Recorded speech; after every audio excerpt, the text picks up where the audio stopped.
Hey guys, and welcome to this video. We're going to be talking about HBO Max and the rebrand and the fact that they've lost millions of subscribers in the second quarter of 2023. So before we get started, make sure you hit that subscribe button, hit that like button, and stay up to date with all the movie and streaming news we have going on around here, guys. So we're going to jump into the ScreenRant.com article. Warner Brothers Discovery posts huge losses in the second quarter of 2023, including losing millions of subscribers in the wake of the HBO Max rebrand. So yeah, they went on to rebrand HBO Max to Max, which was kind of ridiculous. I have no idea why they did that. HBO is such an iconic kind of brand, and a lot of people know about it. A lot of people associate quality with HBO Max. Why they would change it to Max, I have no idea.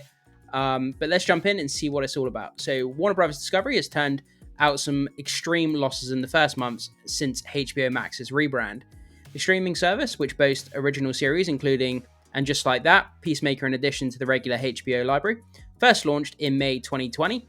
On May 23rd, 2023, after the streaming service, parent company Warner Brothers merged with Discovery, a variety of content from Discovery Plus streaming services library was folded into HBO Max, which was then renamed to Max.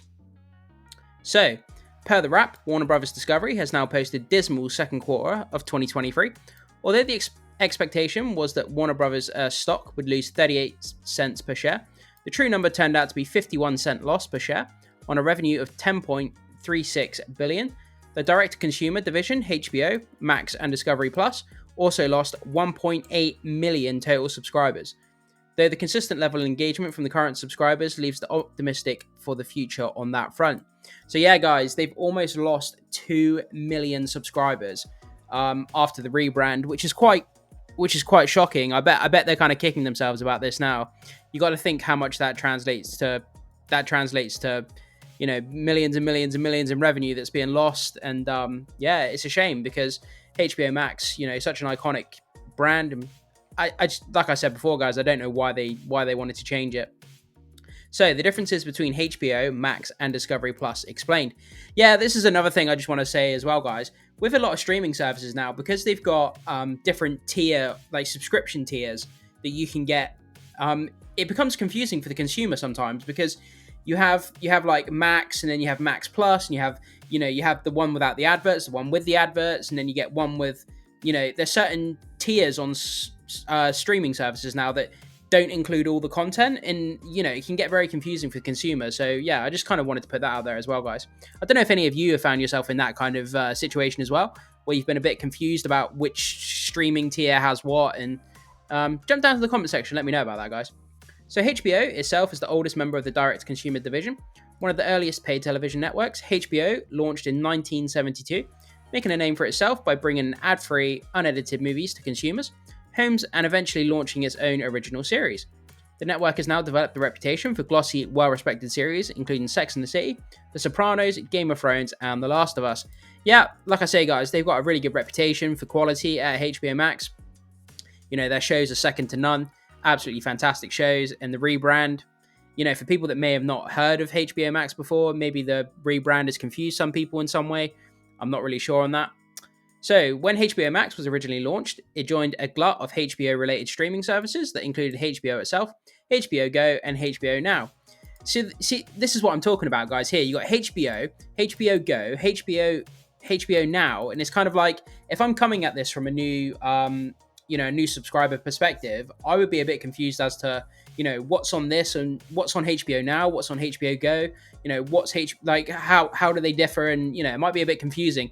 And I might think to myself, well, instead of the hassle, I'm just going to go to Netflix because Netflix is nice and simple and I understand what I'm getting. Maybe that's a factor in the loss of subscribers. So HBO Now, which has since been discontinued, originally allowed non-HBO subscribers to access the HBO library via streaming, whereas HBO Go was a library streaming service provided to HBO subscribers at no extra charge. HBO Max essentially combined the functions of both services, acting as an over-the-top streaming service with its original content in addition to HBO and Warner Brothers libraries, but retaining the functions of HBO Go and remaining free on HBO subscribers. So Discovery Plus, which streams from Discovery properties including HDTV, TLC, Food Network, Animal Planet, and Discovery Channel, has newly joined the family. The original intention was to completely fold Discovery Plus into HBO Max. However, both streaming services retained and instead a certain amount of Discovery programming was added to Max's lineup following the merger. This confusing approach may be part of why so many subscribers have been lost in the past few months. Yeah, like I'm saying, guys, it's becoming a bit confusing for the everyday kind of consumer, because you've got emerging of all these emerging of these streaming services. You have these different tier levels, different prices.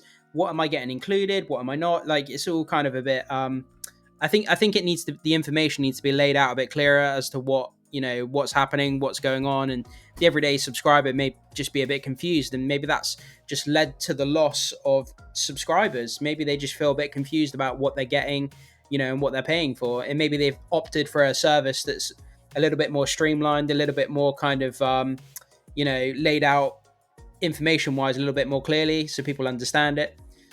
Maybe that's a major factor in what's going on.